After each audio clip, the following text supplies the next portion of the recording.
सर्वप्रथम त म यो 13औं कर दिवसको उपलक्ष्यमा भैरवा कर कार्यालय र सिद्धार्थ उद्योग संघको संयुक्त आयोजनामा भएको यो कार्यक्रममा यहाँ सबैलाई हार्दिक स्वागत गर्न चाहन्छु र यो कार्यक्रम जति व्यस्तताका बावजुद पनि हामीले यो कार्यक्रम गर्यौं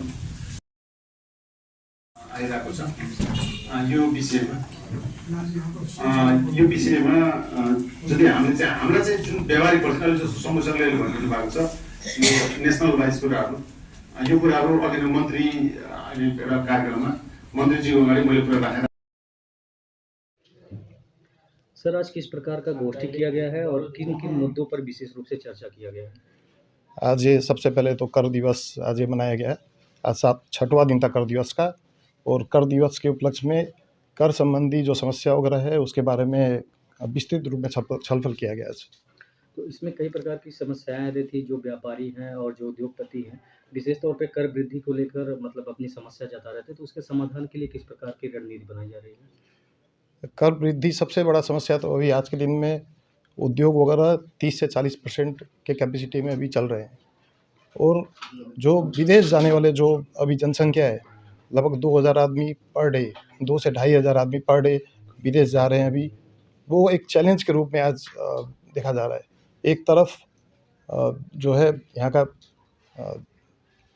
आपका डॉलर जो है डॉलर रिजर्व बढ़ रहा है, तो दूसरी तरफ रेवेन्यू घट रहा है, और ये रेवेन्यू सबसे बड़ा आज के दिन में चैलेंज हो गया है।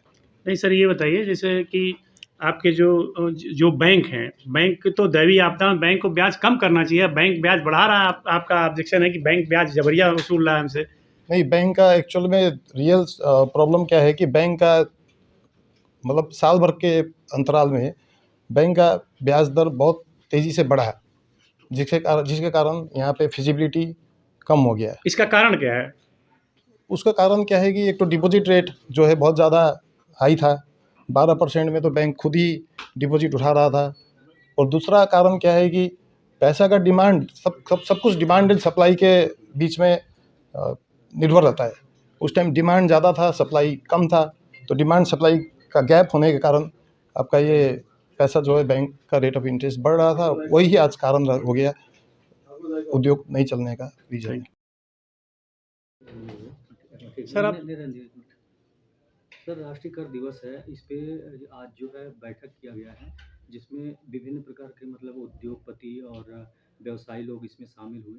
इसमें विशेष मुद्दा जो रहा वो कर की वृद्धि को लेकर रहा, तो इस पे किस प्रकार की रणनीति बनाई जा रही है और क्या कुछ कहना चाहेंगे इस पर?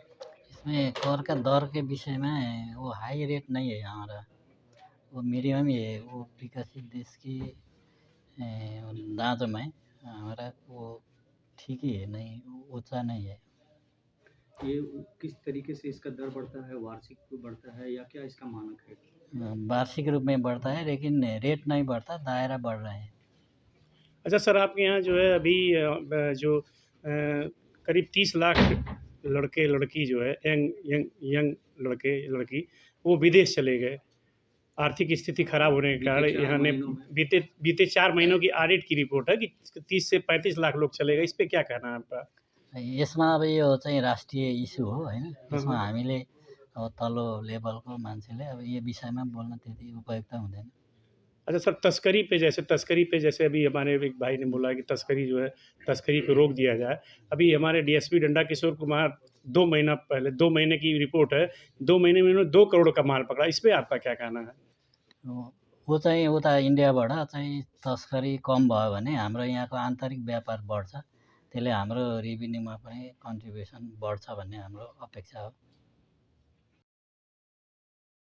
सर, आप उप शाखा बलैया के अध्यक्ष चुने गए हैं और अभी कर प्रमुख का यहाँ जो है संगोष्ठी था, इस पे क्या कहना चाहते हैं आप? सर्वप्रथम तो आप इंडिया के मीडिया पत्रकार को मैं धन्यवाद देना चाहता हूँ, और जो आज अभी कर अधिकृत आए थे उन भी जो भी कहे अच्छे ही कहे। अब रह गया सवाल क्या है कि अभी जो है नेपाल के जितने भी जनसंख्या है, कुछ बहुत लोग विदेश जा रहे हैं, क्योंकि यहाँ अभी मद्दी बहुत आ गया है। इसलिए हम नेपाल सरकार से भी कहना चाहता हूँ इस पे जो है रोकथाम लगाएं, किस तरह से बिजनेस देना है, क्या करना है, इस पर थोड़ा सा जोर दें। इसलिए जो है नेपाल से जो उपभोक्ता चला जा रहा है उसको रोकेगा नहीं तो फिर देखिए क्या होगा कि नेपाल में जो है बड़ा विडम्बना का समस्या आ गया है, क्योंकि वो उद्योग व्यापार जो है धीरे धीरे एकदम नीचे गिरता हुआ चल अध्यक्ष जी, रहा है। आप एक व्यापारी हैं और तस्करी का माल इस पार आ रहा है, तो उसको कैसे रोकेंगे? मान लीजिए किसी व्यापारी के यहाँ अगर तस्करी का माल मिलता है तो क्या करेंगे नहीं, आप? तो किस तरह का कार्रवाई जो करवाएंगे आप? सूचना मिलता है तो नेपाल में जो है जितने पुलिस प्रशासन है तो वहाँ जाके छापा मार के रोकता ही है। अभी जैसे अभी डंडा का, उसके बाद में जो सशस्त्र बल प्रहरी का अभी 2.5-3 करोड़ का माल पकड़ाया, वो सबके सामने ही आया। लेकिन क्या है कि ये खुला बार्डर जो है, खुला बार्डर के नाते से सब फोकापाकी करके इतना अधिक सामान आ जाता है कि जो नेपाल में फैक्ट्रियां हैं उसको प्रतिस्पर्धा करने में बहुत समस्या है। तो वो क्या अपना उसको बेच नहीं पाता है। रोकने में आप कुछ मदद करेंगे? उसमें हम लोग सरकार को ही सुझाव देना चाहते हैं, उसको या तो तार बार लगा दे, सिस्टम से जो है 2-4 हज़ार का सामान जो आता है, लुगा लत्ता कपड़ा, वो तो लाने दे, कोई बात नहीं। लेकिन अब फोका पाकी करके दिन भर में कर 10 टन 20 टन माल आ जा रहा है, इसमें जो है सरकार का निगाह जाना चाहिए। मैं नेपाल भारत मैत्री संघ पशुपति प्रसाद।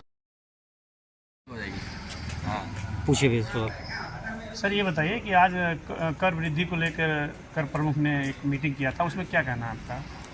आज कर कार्यालय, यहाँ का जो आंतरिक राजस्व कार्यालय का ये जो कर सप्ताह है, विशेष करके नवंबर दिसंबर महीना है जो नेपाल का मंगसिर महीना है, इसमें उन लोगों का दिवस पड़ता है। ये 2000 नेपाल संवत 2069 से शुरू हुआ था, 12वां कर दिवस मनाया गया है सप्ताह में।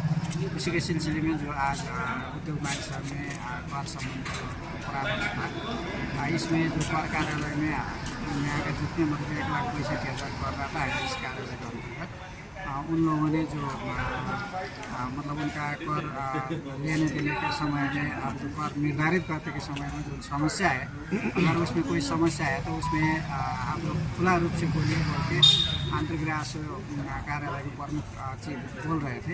अच्छा सर, ये बताइए कि जैसे अभी 25,000 रुपये टूरिज्म के लिए हो रहा था, तो कर अधिकारी का कहना है कि जो है $25,000 है, इस पर आपका क्या कहना है? उनके कहना क्या था, वो नेपाल राष्ट्र बैंक में इस बारे में उन लोगों से बात हुआ था। छलफल में राष्ट्र बैंक के प्रतिनिधि ने कहा कि मतलब 25,000 भारू नहीं है, नेपाली नहीं है, उसमें $250-$2,500 तक ले जाने को मिलता है। ये थर्ड कंट्री के लिए हमारे भी हिसाब से प्रमुख जो बोल रहे थे वो भी बढ़िया से समझ नहीं पाए थे। तो नेपाल के लिए क्या है अभी? नेपाल में क्या है? नेपाल में जो इंडिया का जो मतलब रकम आता है, वास्तविक रूप में 25,000 से ज़्यादा ले आने की इजाज़त अभी नहीं है इंडिया के हक में, भारत के हक में। ये जो $2,500 है ये विदेश थर्ड कंट्री के लिए, जैसे यूरोप में। तस्करी पे आपका क्या कहना? तस्करी जो हो रही, तस्करी को कैसे रोकेंगे? अभी जैसे डीएसपी डंडा ने करीब 2 महीने में 2 करोड़ रुपए का माल पकड़ा नेपाल में, नेपाल माला गया, इंडिया से नेपाल माला गया था, तो कैसे इस पर क्या रोकथाम करेंगे आप? नहीं, अभी ये सिद्धार्थ उद्योग वाणिज्य संघ इस क्षेत्र के उद्योगी व्यवसायी का भी एक कहना है कि जैसे तस्करी की वजह से नेपाल का जो व्यवसाय है व इंडिया का सीमा का जो व्यवसाय है सुनौली नौतनवा का, इसमें तस्करी के हिसाब से वो जो आधिकारिक दुकानदार है उनका व्यापार कम हो रहा है, इसलिए तस्करी रोकना चाहिए बोल के आधिकारिक रूप से सिद्धार्थ उद्योग वाणिज्य संघ यहाँ का व्यवसायी का भी कहना है। इसलिए कि तस्करी के जो व्यापार होता है उसमें कुछ आदमी कमा लेते हैं, अधिकांश व्यापारी उसमें घाटा में रहते हैं। इससे तस्करी कम होना ही चाहिए, इसको कंट्रोल करना ही चाहिए। इसलिए चाहे भारत सरकार को चाहे नेपाल सरकार को राजस्व में भी इसका नुकसानी है, उद्योगी व्यवसाय के अपना बिक्री में भी नुकसानी है, इसलिए तस्करी रुकावट होना चाहिए। जो हम लोगों का सीमा व्यापार है, अब एक सिस्टम से अब इधर का ग्राहक इंडिया की तरफ जाते हैं, इंडिया का नेपाल में आते हैं तो व्यापार करते हैं, खरीद करने को उपभोक्ता आते हैं। जैसे भैरवा में भी अभी देखा जाए तो भटेनी जैसा स्पेशल मतलब डिपार्टमेंटल खुला है, नौतनवा से आगे का ग्राहक भी यहाँ आते हैं, घूमने आते हैं, कैसीनो वगैरह है, सब व्यापार करने घूमने और यहाँ का मनोरंजन लेने जो आते हैं नेपाल में, वो लोग भी यहाँ से परचेजिंग करके जाते हैं। जैसे हमारे यहाँ के रूपन्देही लगायत लुम्बिनी अंचल के जो आदमी है, उपभोक्ता है, वो भी सुनौली नौतनवा जाके अपना परचेज करते हैं। सिस्टम में परचेज करते ठीक सर, सरकार सहूलियत देना चाहिए। क्या नाम है आपका सर? हमारा कुलप्रसाद नेउपा ने, कुलप्रसाद नेउपा, उद्योग वाणिज्य संघ के पूर्व। ठीक।